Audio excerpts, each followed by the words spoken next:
Eis a cidade. E à volta dela, a muralha ainda inteira, mas já mudada, a arquejar sob o sol quente e o ritmo da vida a abolir dentro e fora de muros. Eis a muralha a ser um corpo dotado de um velho silêncio de séculos. Como seiva dentro dela, cada pedra no seu lugar guarda e liberta, aquece e arrefece, cada uma se opõe ali a outras forças. Entre pedras, nesse escuro que é quente ou frio conforme a hora. O projeto Mapa Mutandi foi um desafio que nos foi lançado de refletirmos sobre a vivência dos europeus em Coimbra e a forma como os europeus ilustres ou anónimos que passaram por Coimbra marcaram a cidade e transformaram a história da cidade ou moldaram a cidade de alguma maneira.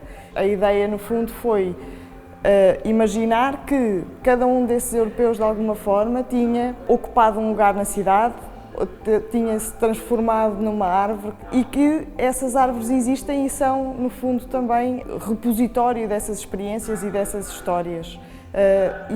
E que formam esse mapa, no fundo, um mapa alternativo que nós queremos descobrir ao longo de todo o ciclo. Vatassa disse-me que antes de partir se pôs entre os pinheiros a olhar pela última vez para o céu do Alentejo. As copas das árvores desenhavam um círculo quase perfeito e no centro, ao alto, o céu pardo feria de luz os olhos. Se nós pensarmos, Portugal é assim um bocadinho aqui a pontinha da Europa e alguém disse que aqui ficam os que depois já não conseguem ir pelo mar adentro, não é?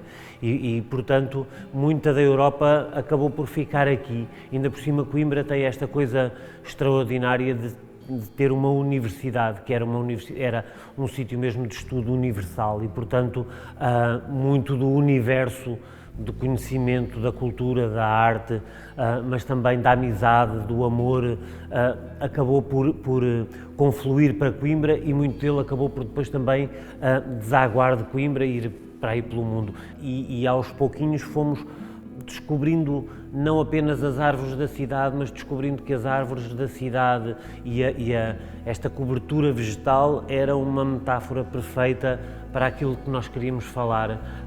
O que é que nós queremos desta Europa? Será que queremos a tal Europa fortaleza ou será que queremos uma Europa de caminhos, uma Europa que seja uma floresta diversa, grande, em mutação, mas cheia de veredas onde se possam circular?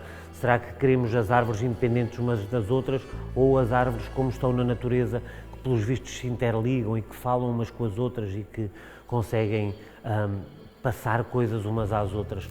Sempre que posso, volto às árvores, rego-as, livro-as do mato e da sombra das giestas. Conto-lhes histórias.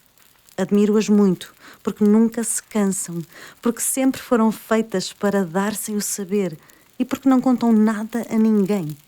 Não dizem, por exemplo, que às vezes eu ainda sonho contigo, que mudei o país que era teu. Para já é importante dizer que este projeto nasce dentro do semestre Europa, que era para ter acontecido, o semestre europeu devia ter acontecido no ano passado, e houve uma série de projetos que tiveram que ser reagendados, fez parte da nossa vida nos nossos 2 últimos anos, não é verdade?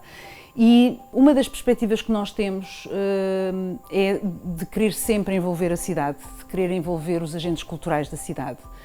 E este foi um dos projetos que lançámos como desafio à Tarrafo, com quem colaboramos regularmente, e o tema foi exatamente esse, portanto, Europa, Coimbra na Europa, Europa em Coimbra, e portanto o desafio foi-lhes feito, eles aceitaram, não conseguimos de facto apresentar na data inicialmente prevista, mas está agora patente ao público a instalação, os percursos, e o Dia Mundial do Teatro vai ser assinalado precisamente com a performance à volta do Mapa Mutandi.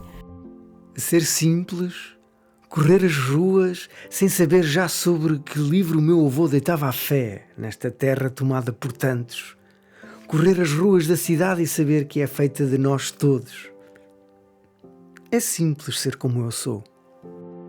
Há coisas aqui que têm que ser descobertas, que exigem, se calhar, uma coisa que hoje em dia está muito pouco na moda, que é o poder de escutar apenas, de ouvir, de estarmos num sítio a olhar para uma oliveira e ouvirmos uma história que se passou na Sé Velha, ou passarmos num sítio que seria junto a um muro e ouvirmos falar uma planta que está naquele muro. Portanto, a ideia sempre foi de que as histórias, e esta exposição é sobretudo uma maneira de contar histórias, mas essas histórias fossem contadas mais ou menos ao ouvido de cada um dos visitantes.